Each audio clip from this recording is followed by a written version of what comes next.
నమో భగవతే వాసుదేవాయ. మాఘమహాపురాణం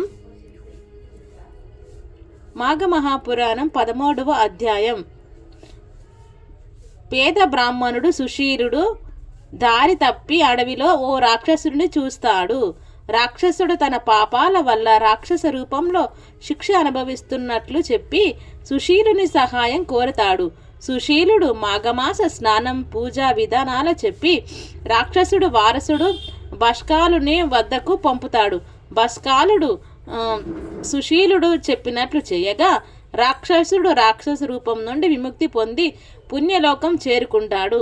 మాఘమాస స్నానం పాపాలను హరిస్తుంది. పూర్వీకులకు తర్పణం చేయడం వారికి మంచి చేస్తుంది. ధర్మం పూజాధికాలు మోక్షానికి దారి అని ఈ కథ చెబుతుంది. సుశీలుని కథ. రాజా, మాఘమాస స్నానం వలన వైకుంఠ ప్రాప్తిని ఎట్టి వానికి అయినను కలిగించును. దీన్ని తెలుపు మరియొక్క కథను వినుము. పూర్వము గోదావరి తీరమున సుశీలుడను కర్మష్టి ఆయన వేద పండితుడు కలడు. అతను ఒకనాడు ప్రయాణము చేయుచు దారి తప్పి భయంకర అరణ్యమును ప్రవేశించెను. ఆ అడవి దట్టమైన పొదలతోనూ ఉన్నతమగు వృక్షములతోనూ పులి మొదలగు భయంకర జంతువులతోనూ కూడి ఉండెను. అతడు అరణ్యము నుండి బయటకు వచ్చు మార్గమును వెతుకుచు అటూ నిటూ తిరుగుచుండెను. అతడ భయంకరుడైన రాక్షసుని చూసెను. వాని పాదములు చండ్ర చెట్లు వలె ఉన్నవి. పాదములు మాత్రము చెట్లుగా ఉండి మిగిలిన శరీరం భయంకరమైన రాక్షస ఆకారం కలిగి ఉండెను. అక్కడి కొమ్మలు ముళ్ళు గాలికి కదిలి ఆ రాక్షసుని శరీరముకు గుచ్చుకొని రక్తం కారుతూ ఉండెను. అతడికి కదలుటట్టి అవకాశం లేదు. ఆహార పానీయాదులు తీసుకొని అవకాశము లేదు. ఇలాంటి దురావస్థలో నుండి బిగ్గరగా దుఃఖించుచున్న రాక్షసుని సుశీలుడు చూసి భయపడెను. ధైర్యమునకై వేద మంత్రమును చదువటం ఆరంభించెను. హరినామ సంకీర్తనం చేయసాగెను. కొంతసేపటికి సుశీలుడు స్థిమితుడపడెను. ఓయి, నీవెవరవు? నీకీ పరిస్థితి ఏమి? చెప్పుమని అడుగగా అప్పుడు ఆ రాక్షసుడు, మహాత్మా, నేను పూర్వజన్మమున ఒక్క పుణ్యకార్యమును చేయలేదు. నేను చేసినవి అన్నయూ పాపకర్మలే.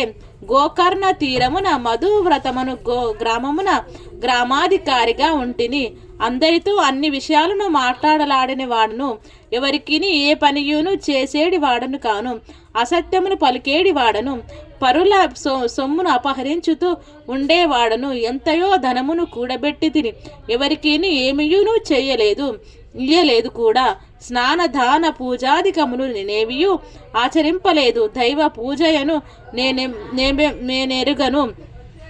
ఇట్లా అందరినీ బాధించుచు చివరకు మరణించి తిని నరకంలో చిరకాలముంటిని.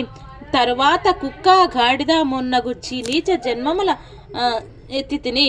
ప్రస్తుతం నా పాదమును చెండ్రచేట్లుగా దాని ముళ్ళు కొమ్మలు భరింపగా ఏచటికి కదలలేని ఈ జన్మలో నుంటిని. నీలాంటి పుణ్యాత్మని చూచుట వలన నీవు చేసిన హరినామ స్మరణ వలన నాకు ఈ మాత్రము పూర్వస్మృతి కలిగినది. ఎట్లయినను నీవే నన్ను రక్షింపవలయునని సుశీలుని బహువిధములుగా ప్రార్థించెను. సుశీలుడును వాని స్థితిని మిక్కిలి విచారించెను. వానిపై జాలిపడి వారిని ఉద్ధరించవలనని, ఓయి, ఇచ్చట నీ సమీపమున నీరున్నదా అని అడిగెను. 12 యోజనముల దూరం ఉన్నదని ఆ రాక్షసుడు చెప్పెను. నీకు సంతానం ఉన్నదాయని సుశీలుని అడిగెను. అప్పుడు ఆ రాక్షసుడు, అయ్యా, నాకు ఆ జన్మలో 9 పుత్రులు. వారు కూడా అలాంటి వారి సంతానం కూడా అటువంటి వారే. ప్రస్తుతం నా వంశం వాడు భాష్కలుడను వాడు గ్రామాధికారిగా నున్నాడని చెప్పను. సుశీలుడు, ఓయి, ధైర్యముగా ఉండుము. నేను నీ వంశము వానితో మాటలాడి నీకు వచ్చిన ఆపదను పోగొట్టుదని పలికెను. రాక్షసుని పూర్వజన్మలోని వంశంలో ఉన్న వారిని భాష్కలుడను వానిని వెతుకుతూ పోయెను. సుశీలుడు రాక్షసుని పూర్వజన్మలోని వంశము వాడైన భాస్కరుని వద్దకు పోయెను. వానికి తాను చూసిన భాస్కరుని పూర్వీకుడైన రాక్షసుని వృత్తాంతం తెలియజెప్పెను. అతడును రాక్షస రూపం నున్న నా పూర్వీకునకు రాక్షస రూపం పోవలనన్న ఏమి చేయవలనో చెప్పుమని అడిగను. అప్పుడు, ఓయి, నీవు మాఘమాసమున నదీ స్నాన చేయము. శివుని గాని కేశవుని గాని నీ ఇష్ట దైవమును పూజింపుము. పురాణము చదువుము లేదా వినుము. దీని వలన నీ పాపములు పోయి నీ దీని వలన నీ పాపములు పోయి నీకు పుణ్యం కలుగుటయే కాక పూర్వులైన నీ పితృదేవతలకు పాపక్షయము నొంది పుణ్యలోకమునందుదురు. స్నానములు 7 విధములు. అవి మంత్రస్నానములు, మంత్రములను చదువుచు చేయు స్నానం మంత్రస్నానం. మట్టిని రాసుకొని చేయు స్నానం మృత్తికా స్నానం. భస్మమును శరీరముకు పూసుకొని చేయు స్నానం ఆగ్నేయ స్నానం. గోవులు నడుచుచున్న ఉన్నప్పుడు పైకి ఎదిగిన దుమ్ము మీద పడినట్లు చేసిన స్నానం వాయవ్య స్నానం. నదులు చెరువులు మున్నగు వానిలో చేయు స్నానం వరుణ స్నానం. ఎండన ఉన్నప్పుడు వానలో చేయు స్నానం దివ్య స్నానం. మనస్సులో శ్రీహరిని స్మరించుచూ చేయు స్నానం మానసా స్నానం. ప్రాతకాలమున స్నానం చేయలేనటువంటి ఆసక్తులు వృద్ధులు రోగిష్టి వారు ఇతరులు తాడి వస్త్రంతో శరీరం తుడుచుకొనుట చేయవచ్చును. జుట్టును ముడి వేసుకొని స్నానం చేయవలెను. స్నానం చేయునప్పుడు కపీనము గోచి ఉండవలెను. తుమ్ము ఉమ్మి ఆవలింత మాలిన్యం మరియు దుష్టులతో మాటలాడుట మున్నగునవి తప్పనిసరి అయినచో ఆచమనం చేయవలెను.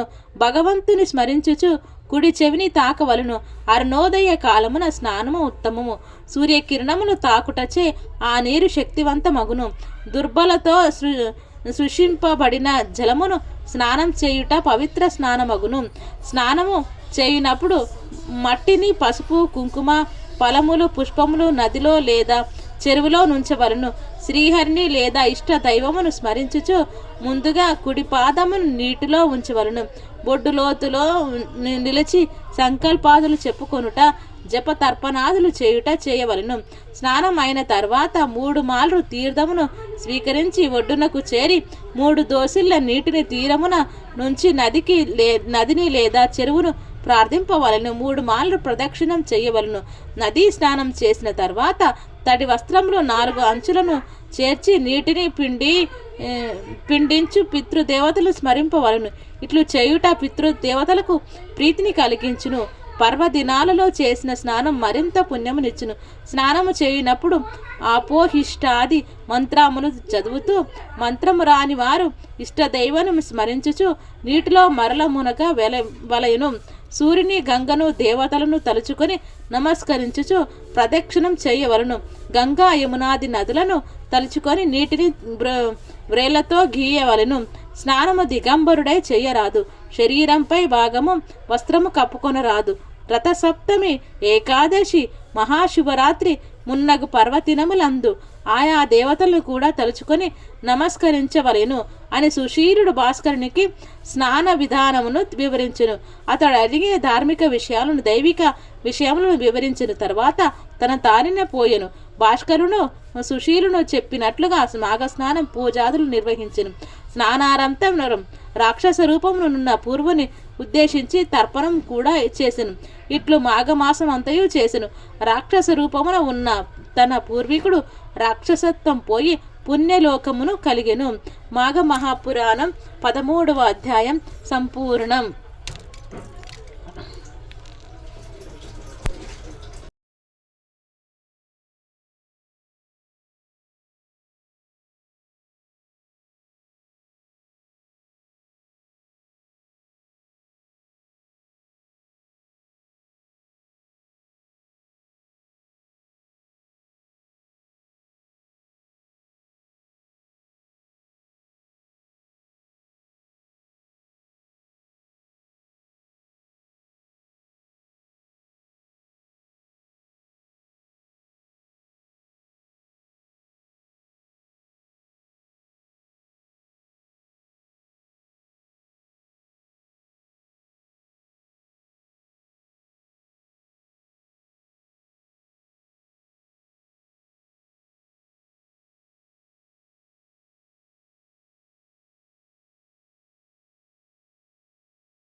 ప్రసిద్ధి చెందినటువంటి ఒక రాక్షసుడు ఉండేవాడు ఒక రాష్ట్రం.